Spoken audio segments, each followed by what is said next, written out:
Mancano 3 giorni al Super Bowl, la finale del campionato di football americano di fronte a Indianapolis e New Orleans. Conosciamo meglio le due protagoniste, cominciando con i Colts a caccia del quarto trofeo storia da Miami. Valerio Iafrate. Quando pensi a Indianapolis e allo sport, la prima associazione che ti viene in mente è quella con i motori e con la 500 miglia. In realtà, soprattutto negli ultimi anni, la relazione giusta è quella con i Colts.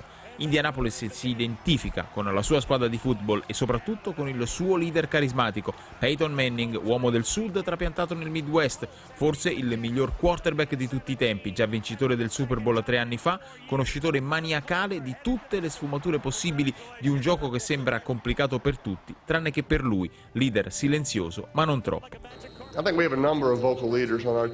Penso che ci siano tanti leader in questa squadra. Ci siamo io e Gary Brackett, cioè i capitani dell'attacco e della difesa, poi Adam Vinatieri, Melvin Bullitt, Jeff Saturday. Io certamente parlo quando ho qualcosa da dire, ma cerco di non farlo troppo di frequente, perché così quando parlo la gente ascolta davvero.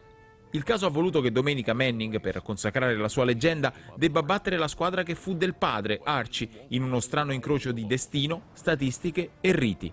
Come tutti gli sport, anche il football ha le sue superstizioni, le sue routine sempre uguali settimana dopo settimana, mese dopo mese. Questo è lo stesso albergo dove i Colts prepararono il Super Bowl del 2010 e questo è il panorama che i giocatori vedono quando si svegliano la mattina.